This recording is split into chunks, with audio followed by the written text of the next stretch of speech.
নমস্কার বন্ধুরা, আজকে নিউ ব্লগে আপনাদের সকলকে সুস্বাগত। রাঙামাটি রান্নাঘরে ব্লগে আপনাদের সকলকে সুস্বাগত। আজকে আমি একটা পুরো নতুন ধরনের একটা ব্লগ নিয়ে এসেছি। প্রথমেই দেখাবো মা আজকে সকাল সকাল ঘি তৈরি করতে শুরু করে দিয়েছে। ঘি করছে, আবার একদিকে ভাতও করছে। ঘিয়ের সঙ্গে ভাতের তো কোনো সম্পর্কই নাই, ঘি তো একদম নিরামিষ। আর ঘি একটু হয় না, ভাত তো একটু হয়। সেই জন্য মাকে জিজ্ঞাসা করবো আজকে মা কেন এটা করছে। দেখুন কি ব্যাপার মা, একদিকে ভাত একদিকে ঘি করছো? না, ভাতে হাতে বসিয়েছি, ভাত এখনো বসাই নাই রে। ভাতে চাল দিই নাই, হাঁড়িটা রেখেছি জল দিয়ে। ঘিটা গড়িয়ে নেবো, তারপর আমি ভাতে চাল দেবো। আর ওটা কিসে ঘি করছো? ওটা মাখন তুলে রেখেছিলাম, মাখন থেকে আজ আমি ঘি বানাচ্ছি। মাখনের ঘি খুব ভালো হয়। ওই ঘিটা থেকে এই ঘিটা সেন্ট বেশি। এই ঘিটা খেতে ভালো। আর সর দিয়ে যেটা ঘি করা হয় সেটা একরকম টেস্ট, আর এই মাখন তোলা ঘিটা একরকম টেস্ট। দেখুন দেখুন কেমন করছে, দেখুন তো সরের ঘি করি, আজকে ঘিটা খেয়ে দেখবি কেমন লাগছে। দেখুন দেখতে আমার তো দারুণ লাগে খেতে। এই ঘিটা পুরো অন্যরকম টেস্ট। কারণ আপনি এই ঘিটা খেলে আর সরের ঘিটা খেতে ইচ্ছা হবে না আপনার। এই ঘিটা আবার খান তো। এই ঘিটা এমনিতেও বাজারে পাওয়া যায় না, সরের ঘিটা বাজারে বিক্রি হয়। এদের কুকারও কিছু করেছে, আমি এখনো জানি না কি করেছে, তবে আলু ভাজা করে নিয়েছে। এদিকে দেখুন আলু ভাজা করে নিয়েছে। আলু ভাজা আমার মুড়ি খাওয়ার জন্য, বেশি করে নাই, একজনের জন্যই করেছি তো। আর এইদিকে কোন কলাটি কি করবে? কুকারে ডাল হবে, ডালের কলাই রেডি করে এই কলাই ডাল হবে না, এই কলাইটা আমি বড়ি দেবো। বড়ি দেবে? তাহলে আপনারা আজকে বড়ি দেওয়া দেখতে পাবেন। এই কলাইটা আমি বড়ি দেবো। আর এখানে ডাল তৈরি হয়ে গিয়েছে? না না, কিছু হয় না, সব রেডি করা আছে। বসানো হবে? সকালে তো কাজকর্ম সেরে তারপর এসেছি না, এত তাড়াতাড়ি কি সব হয়ে যায়? ঘি তো প্রায় হয়েই গেল। দারুণ করেছে দেখুন, আর সেন্ট খুব সুন্দর বেরোচ্ছে।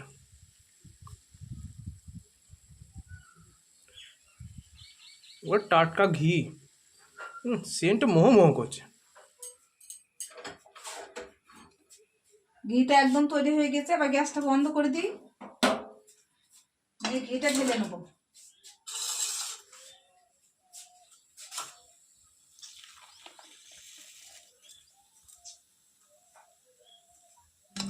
বন্ধুরা, এই মাখনে ঘি দিয়ে যে একবার গরম ভাত খাবে সে ভুলতে পারবে না, এত সুন্দর টেস্ট হয়। মানে বিশ্বাস করবেন না, যে খেয়েছে সেই জানে এত সুন্দর টেস্ট হয়, একদম মুখে লেগে থাকার মতো।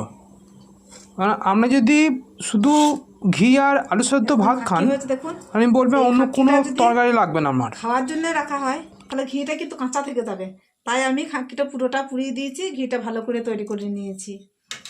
এই ঘিটা অনেক দিন থাকবে, 2-4 বছর থেকে যাবে, ঘিটা নষ্ট হবে না।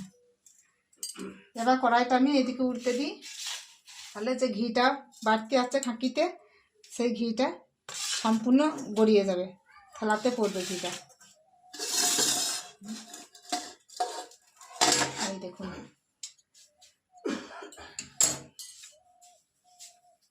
একদম খাঁটি গরম গরম ঘি আর গরম গরম ভাত। আবার চাই কি সঙ্গে একটু আলু সেদ্ধ, আর কিছুই দরকার নেই। এই থালাটার উপরে রেখে দিলাম, ঠান্ডা হলো ছেঁকে নিয়ে এই দেখুন আমি বয়ামে ভরে নেব। এটা ঘিয়ের বয়াম, এটাতেই রাখি। ঘিয়ের কালারটা দেখুন কত সুন্দর। এই ঘি 2-4 বছর থেকে যাবে, নষ্ট হবে না, বন্ধ হবে না, এত সুন্দর দানা দানা হয়ে যাবে ঘি। এবার ভাত বসিয়ে দিই, গ্যাসটা জ্বেলে দিলাম, এদিকে ডালটা বসিয়ে দেবো, পোকাটা বসিয়ে দিলাম। এবার কলাইয়ের বড়ি দেবো আমি, অল্প একটুখানি কলাই ভিজিয়েছি, 3 দিন ধরে বৃষ্টি হচ্ছে, মিক্সিতে প্লেন হলো না, মিক্সিতে ছোট বাটিটায় আমার খুব ভালো কাজ হয় না, তাই আমি এটাকে আবার শিলে বেটে নেবো। আর মিক্সিতে কলাই বাড়লে নরম হয়, শিলে বাড়লে শক্ত হবে, বড়ি ভালো হবে দিতে।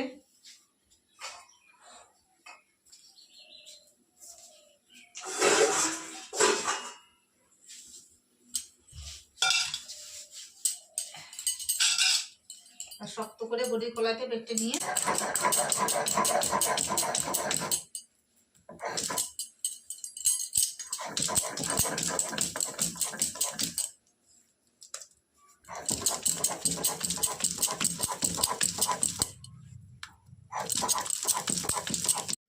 মায়ের ঘি বানানো হয়ে গেছে, তারপরে খাকিটা বেঁচেছিল, খাকিটা আমি খাচ্ছি। ওই দেখা খাকিটা দেখা, দেখুন কেমন হয়েছে দেখুন।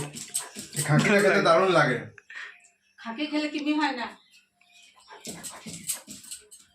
তো কখন দেবে বড়ি? দেবো 3টাতে তেল দিয়ে রোদে দিয়ে দিয়েছি। লক্ষ্মী রানী বিশ্রাম করছে দেখুন, খাওয়া দাওয়া হয়ে গেছে। ও জায়গাটা পরিষ্কার নয়, সেই জন্য খুব অসুবিধা হচ্ছে। আমরাও চেষ্টা করছি এখানে মাটি ভরে দেবার। দেখুন এখন রোদ পাওয়া যায়, তাই তো লক্ষ্মী রানী? রোদ পাওয়া যায়। দেখুন সবাই এটাও আরাম করার ইচ্ছা হয়। দেখুন এদিকে শুরু করে দিয়েছে মা বড়ি দিতে। হ্যাঁ, অল্প কলাই তো 3 দিন ধরে বৃষ্টি হলো, তাই খুব অল্প কলাই সকালবেলাতে ভিজিয়ে দিয়েছিলাম। যদি বৃষ্টি না হয় তাহলে তো বড়িগুলো সিদ্ধ হবে না, সেই জন্যই অল্প একটুখানি বড়ি বেটে নিলাম। তেল দিয়ে দিয়েছি দেখুন টিনে। বড়ি কলাই ভালো করে ফেটে নিতে হয়, বড়ি কলাই যত ফেটে নেওয়া হবে তত বড়ি ভালো হবে।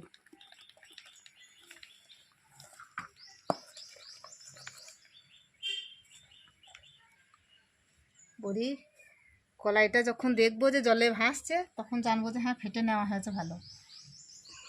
হয়ে গেছে ফাটা। তবু আমি আরো একটু ফেটে নেবো, ভেতরটা একদম ফাঁপা হয়ে যাবে বড়ি থাকলে।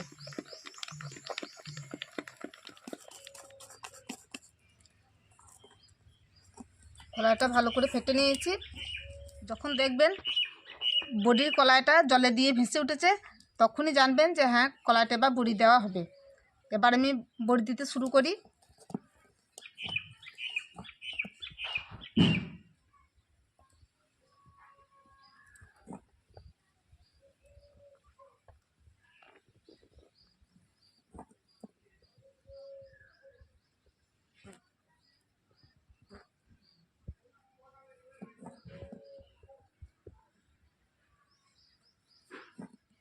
খুব ছোটও করছি না, খুব বড়ও করছি না, মাঝারি সাইজটা করছি বড়ির।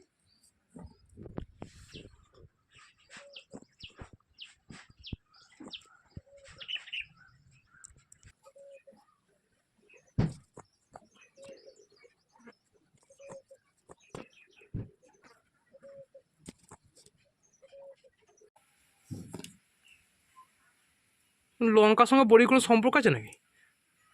হ্যাঁ, মা ঠাকুমা তখন বড়ি দিতে তখন টিনে লঙ্কা দিয়ে দিত যে বড়ি সিদ্ধ হবে না নজর লাগলে। সেই ঠাকুমার কাছে শুনেছি, শিখেছি, তাই যে বড়ি দিলে পরে লঙ্কা দিতে হয়, তাহলে নজর লাগবে না, আর নজর লেগে গেলে নাকি বড়ি সিদ্ধ হয় না। ওই চলছে ঠাকুমা দিদিমাদের শিক্ষা। পুরনো মানুষের অনেক কিছু কথা আছে যেগুলো সত্যি, তুলনামূলকভাবে সেগুলোই ঠিক হয়। তাই যখনই বড়ি দিই তখনই আমি লঙ্কা দিয়ে দিই।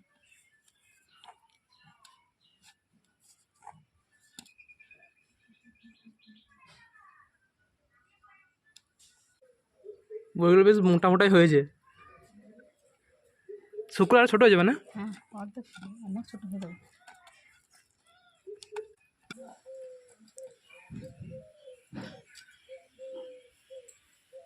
এই বড়িটা দিলাম মাঝারি সাইজ করে। এবার বড়ি দেবো আমি বড় বড় করে মশলা বড়ি। সেই বড়ি দিয়ে হবে গ্রীষ্মের দিনে পাতলা ঝোল বা রসা এসব খাওয়ার জন্য। টকের বড়িও বড় বড় দেবো, আর পোস্তর জন্য দেবো ছোটো ছোটো বড়ি। বড়ি পোস্ত, বড়ির টক, বড়ি রসা, বড়ির ঝোল, বড়ি শুক্তো। শুক্তোতে বড়ি না দিলে তো শুক্তোই মানায় না।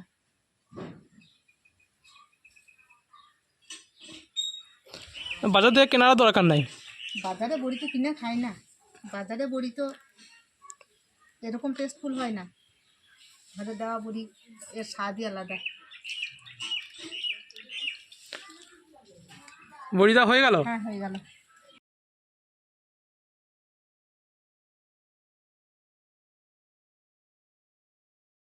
মা টিনে তুলতে পারো? না টিনে তুলবো না, কারণ একটা বানরে খুব জ্বালাইছে, এত জ্বালাতন করছে। এটাই এখন দিলাম, তাই এখন কি হবে তা ঠিক নেই। একটা বানর কোথা থেকে এসে হাজির হয়েছে, প্রচণ্ড উপদ্রব করছে, এত জ্বালাতন করছে বাড়িতে, ওই জন্যই নিচেতেই থাক। কতক্ষণ টাইম লাগবে? 2 দিন লাগবে, একদিনে বইটা শুকায় না, 2 দিনে ভালোভাবে ওইটা শুকিয়ে যাবে, তারপর খাওয়া হবে। একদিন আগে বইটা কিনে থেকে উঠে যাবে ঠিক কথাই, কিন্তু ভেতরে কাঁচা হয়ে থাকবে। আর দিলাম তো অনেকটা বেলা হয়ে গেছে, তাহলে 2 দিন টাইম লাগছে। একটা 2 দিন টাইম লাগবে। একদিন বড়ি তৈরি করতে 2 দিন টাইম লাগবে। 1 দিন 5 দিন যাই দে, 2 দিন 5 কিলো বড়ি যাই দে, 2 দিন হলে তবেই ভালো শুকাবে। এরকম রোদ হতে হবে। হ্যাঁ, এরকম রোদ হতে হবে, রোদ দিয়ে খুব জোর হতে হবে। বন্ধুরা, আপনারা সবটাই শুনলেন আমার মা কীভাবে বড়ি দিচ্ছে আর কতক্ষণ টাইম লাগবে বড়ি শুকাতে, সবই শুনলেন। এই ভিডিওটা আপনার যদি পছন্দ হয়ে থাকে, ভালো লাগে থাকে, অবশ্যই লাইক, শেয়ার ও সাবস্ক্রাইব করে দিয়েন। প্রচুর পরিমাণে শেয়ার করবেন যাতে অনেক মানুষের কাছে ভিডিওটা পৌঁছাতে পারে। ধন্যবাদ। আবার পরের ব্লগে আপনার সঙ্গে দেখা হচ্ছে।